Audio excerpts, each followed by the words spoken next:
Hello friends, today we will discuss some questions on management and organization behavior. I am Dr. Pushpalata, working as professor in Department of Management, Aurora PG College, Hyderabad. So let us go with some of the questions that were been earlier asked in the UGC NET examination with detailed explanation.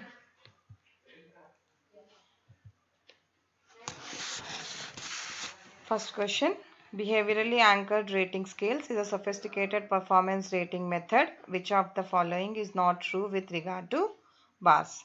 As we all know, behavioral anchored rating scales is one of the modern method which has been used for assessing the performance of the employee in the performance appraisal methods. So let us go with the options. BARS minimizes subjective interpretation inherent in graphing rating scales. Yes, it is right answer. Bars make use of anchors. As the name itself is suggesting here, we are using anchors. Anchors are the common reference points of performance. So that is also the right option. BARS concentrates on job specific behaviors and hence is highly meaningful.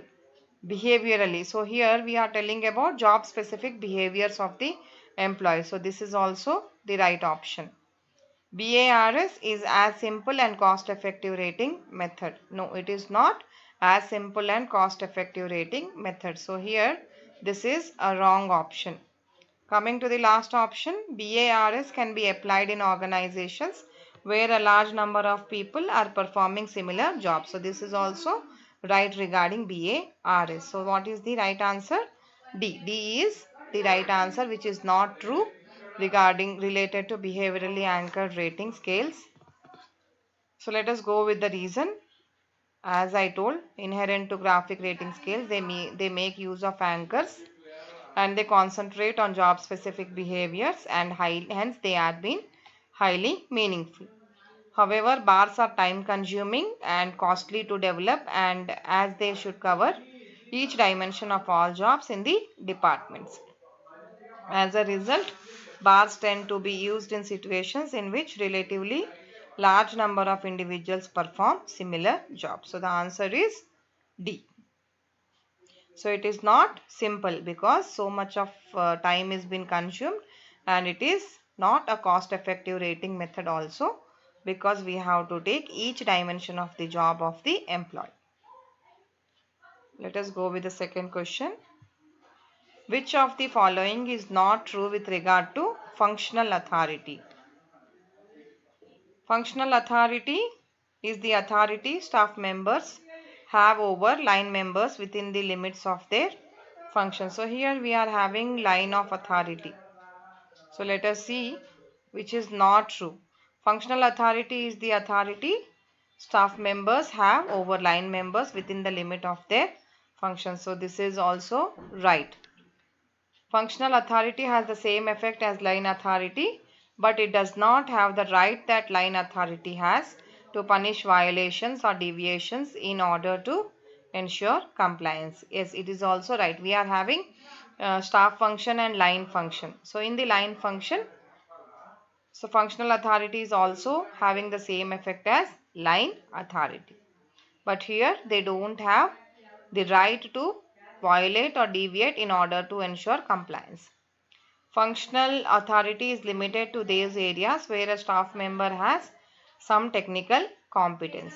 Yes, because whenever we are being in the hierarchy, we are talking about the subordinate and the supervisor relationship. So here it is limited because of the technical competence each level of the employee is having. So this is also true. The use of functional authority should be restricted to the procedural aspects of the function. It is also true. Functional authority is in sync with the principle of unity of command. No, it is a wrong answer. As in the Fayol's video, I have discussed that the organizations have to work on a principle known as unity of command. That is, there should be uh, one direction of command, or everyone have to stick on to one direction or one rule or one discipline. So here let us go with the reason. The authority to control other departments related to specific tasks is known as functional authority. So first of all, we have to understand what is functional authority. So what is functional authority? Whatever the control that we are having on other departments. Suppose marketing department is there, so it have some relation with finance department, it have some relation with production department. So whatever the control that you are having on other departments is considered as functional authority. It is defined as formal authority staff members have over line members within the limit of their functions. It has the same effect as line authority, but it does not have the right that line authority has to punish violations or deviations in order to ensure compliance, because that particular department have their own rules and other department cannot violate their authorities or their deviations. Functional authority is limited to those areas where a staff person has some technical competence. The use of functional authority should be restricted to the procedural aspects of the function, but functional authority violates the principle of unity of command, since authority over specific functional activities is exercised not only by line managers but also by the staff managers. So here unity of command principle is missing because they are being exercised by line managers as well as the staff managers.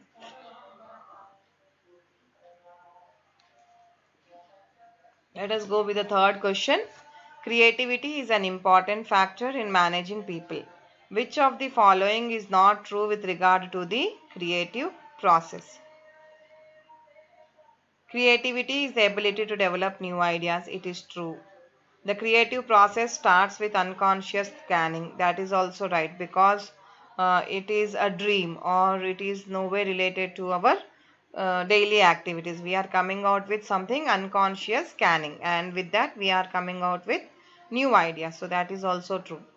Intuition connects the unconscious with the conscious. It is also right. Insight leads to intuition. Insight is tested against organization reality. So insight leads to intuition. No, intuition is something which is which we feel that okay, it may be possible. So this is a wrong answer. This is not true. Insight is tested against organization reality. Reason. Creativity is the ability to develop new ideas. The creative process comprises 4 phases: unconscious scanning, intuition, insight, and logical formation. Suppose we are so this is the creativity process, and if at all we go into details of creative process, we are having 4 phases. So unconscious scanning, intuition, insight, and logical formation. Intuition connects the unconscious with the conscious and leads to insight. So here whatever we are thinking, we are trying to relate it with the reality, and that is what it leads to insight. In the final phase of creativity process, insight is tested against organization reality. So whatever you have formulated your idea, that is again tested to organizational reality. So the answer is D. Insight leads to intuition. No, it's intuition which is leading to insight. So here he has given a in a reverse direction. So it is not true.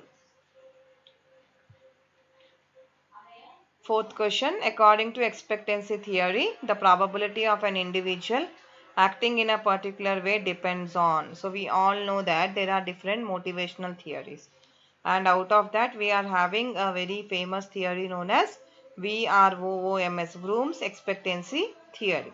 So here he is asking us that in the expectancy theory, the probability of an individual acting in a particular way depends on the personality of the individual and the likelihood it will change, the company and its potential to be moving in the right direction. Third is the situation, the strength of the individual's belief that the act will have particular outcome, or and on whether the individual values that particular outcome or not. So here they have given options. Only one above is right. B only. Only one above. B is only 4 above. Both 1 and 3 above. Both 2 and 4 above.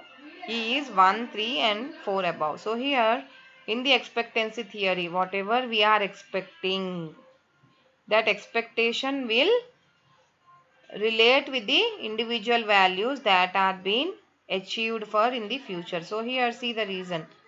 According to expectancy theory, the probability of an individual acting in a particular way depends on the strength of that individual's belief that the act will have a particular outcome and on whether the individual values that particular outcome. See, if at all you are seriously preparing for UGC NET examination, so your expectations is after attempting the UGC examination and after qualifying for the UGC examination, you will be more and more successful. So you are having a belief that the outcome whatever you will get out of your particular actions, right, will be positive. So if at all you are aiming at positive outcomes, then the strength of your belief will be doubled. So that is known as expectancy theory. If at all you are expecting more, the probability, the strength of that individual's belief will be dependent on what particular outcome and whether the individual values that particular outcome or not.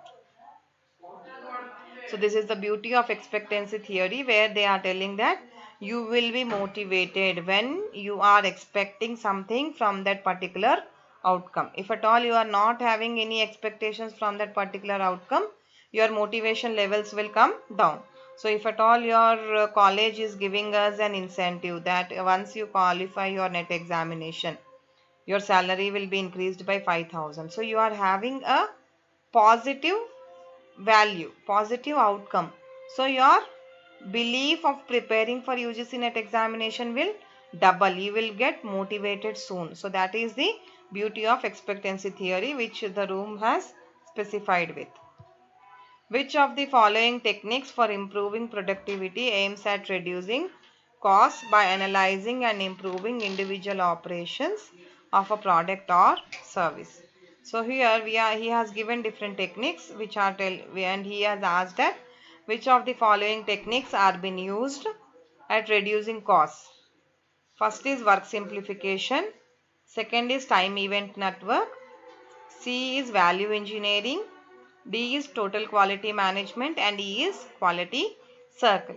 So here whenever we are talking about production management, to increase the productivity, there are different methods they try to use, either to simplify the work, either to reduce the time, either to enhance the quality, or either to ensure the quality. They are having quality circles.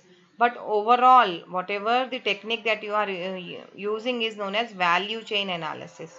So there is one technique known as value chain analysis or value engineering. So what do you mean by value engineering? At each stage, at each operational stage, you will try to see that the cost is been lowered. So that is, so here what is the effective technique for improving productivity? Work simplification also reduces the cost, but not as value engineering. So here see, where work simplification involves teaching workers the concepts of time and motion studies, layout of work situations, and workflow analysis in order to improve work methods. In time event network, what we are trying to do, we are trying to use the Gantt charts and use this critical math path method to help in planning and controlling operations. In total quality management, we are been seeing that all the members of the organization are actively participated to ensure the long-term commitment to improvement of quality. A quality circle, it is a group of people whoever are belonging to same organizational area and who meet regularly to solve the problems they face at work. So here the answer is C, because here value engineering is what? Value engineering involves analyzing the operations of products or service, estimating the value of each operation and modifying that operation so that the cost is lowered. So answer is value engineering. See here, the beauty of all the questions is you know all the topics, but if at all you are very clear with the basics, If at all I know what is work simplification, if at all I know what is TQM, it becomes easy for me to understand and guess the answer, because almost in every method we can try to reduce the cost. But the exact answer is value engineering. Thank you for today's session. For more questions, subscribe my channel and go on with different videos which will be emphasizing on different questions that will be asked in the